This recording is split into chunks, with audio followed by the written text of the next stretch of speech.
윤석열 대통령의 노동정책은 왜 실패하는가? 박태주 고려대 노동문제연구소 선임연구위원. 윤석열 정부도 보수정부라는 점에서는 예외가 아니었다. 취임하자마자 개혁을 들고 나왔고 거기에 노동이 빠지지 않았다. 경제성장을 견인하기 위해 노동개혁이 필요하다는 예의 그 소리였다. 노동이 삶이 아닌 생산과 성장의 관점에서 규정되는 것도 예외는 아니었다. 과거 정부에 비해 개념이나 철학이 떨어지는 데다 덜 민주적이고 더 성장에 집착한다는 게 차이라면 차이다. 경제성장이야말로 정권의 존재 이유였다. 경제성장을 위해 노동조합은 무력화되어야 하고 노동시장은 유연화되어야 한다. 실제로 윤석열 정부의 노동개혁에서 눈에 띄는 것은 노동조합에 대한 혐오다. 건설노조를 건폭이라 비난하고 화물운송 노동자의 파업은 북핵 위협과 마찬가지라고 바라보면 노동조합은 분쇄해야 할 내부의 적일 뿐이다. 내부의 적은 싸우기가 더 어렵고 자유에 더 위험하다. 이런 점에서 윤석열 정부의 노동정책은 친자본적이고 계급적이다. 노동조합을 적으로 삼아 투쟁도 마다하지 않는다는 점에서는 전투적이기도 하다. 취임하자마자 요란스럽게 노동시간의 개편을 내세웠다. 취임한 지 1주년, 막상 돌이켜보면 한 게 없다. 노동시간 개편도 동력마저 잃어버렸다는 평가들이다. 한 주에 52시간이 아니라 일주일에 120시간이라도 바짝 일하고 이후에 마음껏 쉴 수 있어야 한다는 것부터가 시대착오적이었다. 호봉제를 세대 상생형이라는 이름을 붙여 직무 성과 중심으로 바꾸겠다고 공언했지만 거기까지다. 아무런 안도 나온 바가 없으니 진전이 있을 리 없다. 대신 노동조합 때리기에 온 힘을 다했다. 남은 것은 한 노동자의 죽음과 노정 갈등이었다. 노조를 적대시하는 개혁정책이 갈등을 일으킬 것은 불을 보듯 뻔하다. 사회적 대화는 포기했고 야당과의 협의도 무시했다.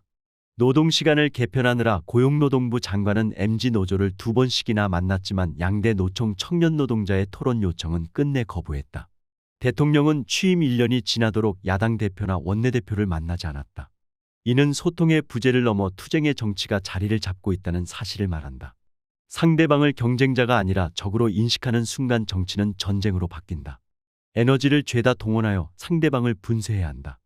노동조합에 대한 혐오와 공격은 자본주도의 성장을 위한 수단이겠지만 그것은 노동자의 집단적인 목소리를 억압한다는 점에서 민주주의의 후퇴로 이어진다. 윤석열 정부의 노동개혁을 보면서 드는 의문은 과연 개혁할 의지는 있을까라는 것이다.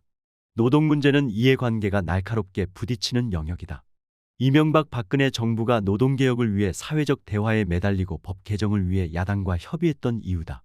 윤석열 정부는 이 과정을 건너뛰었다. 윤석열 정부가 노동개혁의 진심이었다면 사회적 대화를 우회하고 야당의 협조를 외면할 리가 없었을 것이다.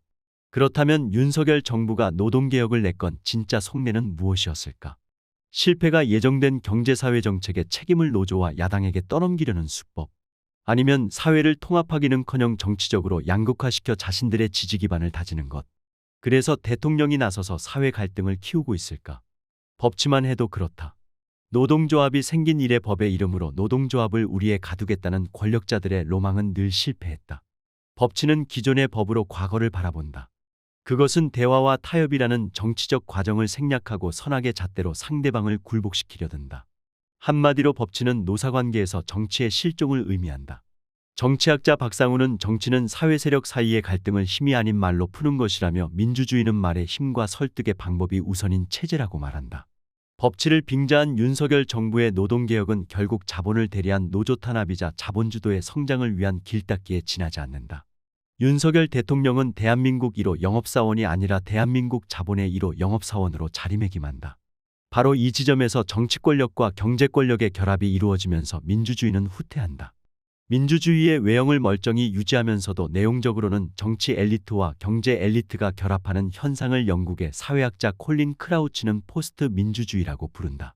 민주주의는 존재하지만 시민이 배제되는, 그리하여 정치가 자본의 이해에 종속되는 민주주의가 그것이다. 포스트 민주주의는 신자유주의 경제체제에 조응한다. 그리하여 포스트 민주주의에서는 자본주도의 성장체제를 앞세워 노동조합이라는 규제장치를 무력화하고 노동시장을 유연화하려는 시도가 이뤄진다. 다행이랄까 윤석열 정부의 노동개혁은 헛발질에 그칠 것이다. 정부 여당과 노조 그리고 야당 사이의 대화가 그리하여 노동정치가 복원될 것으로 보이지는 않는다.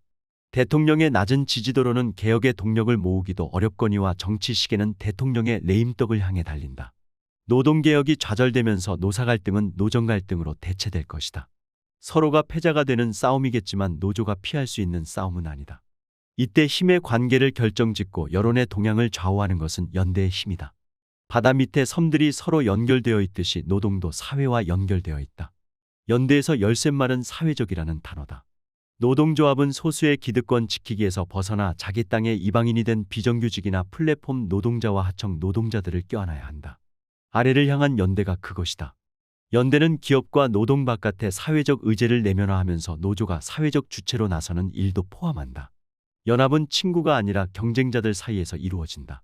가장 효과적인 형태는 서로 이질적인 그리고 여러 사안에 반대 입장을 취하는 집단이 하나로 뭉치는 연합이다. 하버드대 정치학과 교수인 스티븐 레비츠키 등이 한 말이다. 쉽지 않은 일이다. 하지만 노동운동이 위기라면 위기의식이야말로 위기의 해결책이 아니겠는가.